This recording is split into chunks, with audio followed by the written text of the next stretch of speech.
কামারহাটি ৩৩ নম্বর ওয়ার্ডের ঐতিহাসিক মোহিনী মিল jute mill এলাকাবাসী গণস্বাক্ষরের অভিযোগের ভিত্তিতে হলেন কামারহাটি পৌরসভা পৌরপ্রধান গোপাল সাহা। এলাকাবাসী গণস্বাক্ষরের অভিযোগ, কাগজ মুখ্যমন্ত্রী, সাংসদ, বিধায়ক, পিএল অফিস এবং পৌরসভার পৌরপ্রধানের হাতে তারা অভিযোগ জানায়। সেই অভিযোগের ভিত্তিতে কামারহাটি পৌরসভার পৌরপ্রধান গোপাল সাহা মোহিনী মিল এলাকা পৌরসভার পক্ষ থেকে সম্পূর্ণ প্রচার পক্ষ থেকে একটি নোটিশ জারি করা হয়। সেই নোটিশে বলা হয়, এই জমি কেন্দ্রীয় সরকারি সংস্থার জমি। এই জমিতে কোনো বেআইনি দোকানপাট হবে না। অবিলম্বে যে দোকান করা হয়েছে ভাঙতে হবে না, সরিয়ে নিতে হবে, না হলে পৌরসভার পক্ষ থেকে দোকানগুলো ভেঙে দেওয়া হবে। এলাকা মানুষের অভিযোগের ভিত্তিতে তৎপর পৌরসভা। দোকানদারদের দাবি, আমরা আমাদের পেটের জন্য এই দোকানপাট করেছি, এখন আমরা কোথায় যাব? মুখ্যমন্ত্রী থেকে পৌরসভাকে দেখার অনুরোধ করা হচ্ছে। এবং মোহিনী মিলের ভেতরে গাছ কাটা হয়েছে। দোকানদাদা বলেন, স্থানীয় কাউন্সিলরকে জানিয়ে দোকানপাট করা হয়েছে। যে দোকানগুলো সরাতে হবে, কারণ এখান থেকে ড্রেন হবে। আপনারা দেখতে পাবেন ওখানে ড্রেন হয়েও গেছে। তো সেই ড্রেন হওয়াতে আমাদের দোকানগুলো ভাঙতে হয়েছে। এবার ভাঙার পরে আমরা কি করে খাবো? আমরা তখন কাউন্সিলরের কাছে যাই যে দাদা আমরা কি করব। উনি আমাদের সমস্ত হেল্প করে, ঠিক আছে। কারো যদি ব্যবসা, মনোজ সাউ আমাদের ৩৩ নম্বর ওয়ার্ডের খুবই ভালো লোক উনি। তো হ্যাঁ, তো উনি আমরা ওনার কাছে যাওয়াতে উনি বলেছেন যে ঠিক আছে তোমরা করো, ড্রেনটা এখন হবে তো দোকানটা ভাঙতে হবে, এটা পৌরসভার নির্দেশ। তো সেই মতো আমরা দোকান ভেঙেছি, কিন্তু এখন তো ড্রেন হয়ে গেছে, তারপরে কোনো কিছু হচ্ছে না, তো আমাদের চলবে কি করে? আমরা তো এই দোকান করে বাবা মার ওষুধ কিনি, ছেলেমেয়ের পড়া চালাই, আমার মা নিজে দোকান করে, সবাই, এটা একা কেউ নেই এখানে কাজ করে। আমরা এখানকার বাসিন্দা, 50 বছর ধরে এই দোকানটা আমাদের। এখন আমাদের উঠিয়ে দিলে আমরা কোথায় যাব? দিদি দেখুক, এটা আমাদের সবার জন্য, আমার একার জন্য আমি বলছি না, আমি সবার জন্য বলছি। মিউনিসিপালিটিতে বলছে ড্রেন হবে, তা আমাদের দোকানগুলো ড্রেনের উপরে পড়ে যাচ্ছিল। ওই জন্য আমরা নিজেরা কমিশনারকে বলে ওই জন্য আমরা নিজেরা পিছনে সরে গেছি। হ্যাঁ, আমরা কাউন্সিলরকে বলেছি যে পিছনে গিয়ে দোকান করো তোমরা।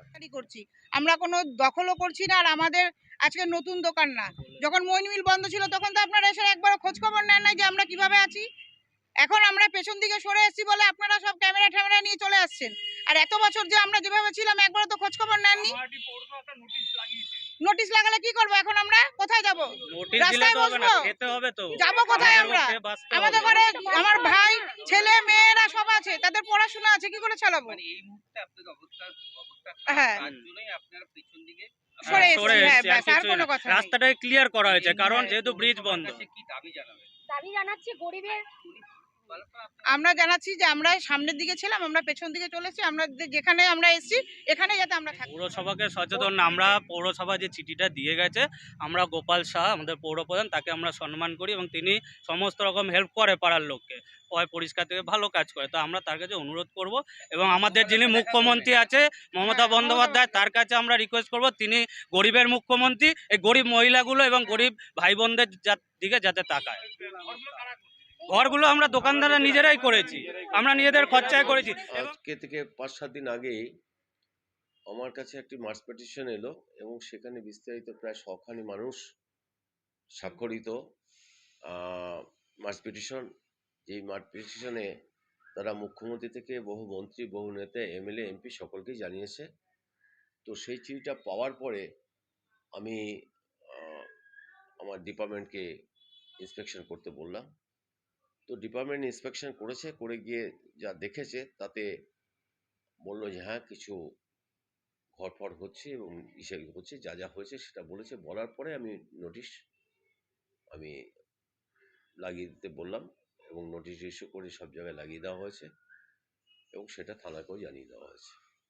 তার কারণ এখানে আমাদের কোনো সম্মতিও নেই, আর সেই সম্মতি না থাকার ক্ষেত্রে ওটা মানুষ যে ধরনের আমার কাছে অ্যাপ্লিকেশনটা করেছে, এই অন্যায় কাজটাকে প্রতিরোধ করার জন্য তারা আমাদের কাছে চেয়েছে। তো আমি সেভাবে ব্যবস্থা নিচ্ছি, আইনগত ব্যবস্থা, আমার তো আইনগত ব্যবস্থা নেওয়া, আমি সেটা নিচ্ছি। কিন্তু ধর দেখুন ফুটপাত আটকিয়ে আপনার মিউনিসিপালিটি এত খরচা করে পাশে ড্রেনে, হাই ড্রেনের পাশ দিয়ে ফুটপাত করে মানুষ চলাচল, বা ধরুন এখন তো বিরাট প্রেশার বাড়ছে ওই রাস্তা গাড়ি চলাচলের ক্ষেত্রে, ব্রিজ বন্ধ যেহেতু, সেই ফুটপাতেও কিন্তু তৃণমূল কংগ্রেসের পার্টি অফিস আছে, সেখানে ৩৩ নম্বর ওয়ার্ডের কার্যালয় আছে।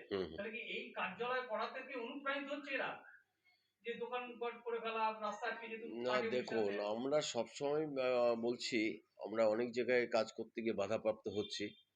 তো আমাদের প্রথম কথা যে যেটা হচ্ছে, আমাদের পৌরসভার অনুমতি নিয়ে কেউ কিছু করেনি। পৌরসভার অনুমতি নেই। যেখানে যা করছে এটা বেআইনিভাবে ভিত্তি হবে যে বেআইনি কাজ হচ্ছে। তো আমরা সেখানে কাজ করতে গিয়ে যদি আবার সমস্যার সম্মুখীন হই তাহলে আমাকে সেটা ভাঙতে হবে। ওখানকার যে কাউন্সিলর নাকি অনুমতি নিয়ে দোকানপাটগুলো বসানো হচ্ছে, কাউন্সিলর নাম আছে। সেটা বাউন্সারের কাছে জিজ্ঞেস করুন, কারণ আমার পৌরসভা কোনো অনুমতি নেওয়া হয়নি। আমি এই বিষয়ে কোনো অনুমতি দেইনি। কি বলবেন? দেখুন, সর্বত্রই জমি মাফিয়ারা সক্রিয়। এই জমি মাফিয়াদের দাপটেই এই যে গতকাল যে ভয়ঙ্কর ঘটনা ঘটেছে, একটা মোমো কারখানায় আগুন লেগে প্রায় ২১ জনের ওপর শ্রমিক মারা গেছেন পুড়ে এবং অনেকে নিখোঁজ। সেই কারখানাও হয়েছিল জলা জমি ভরিয়ে, সেখানে অবৈধ জমি দখল করে সেখানে বেআইনি নির্মাণ করে।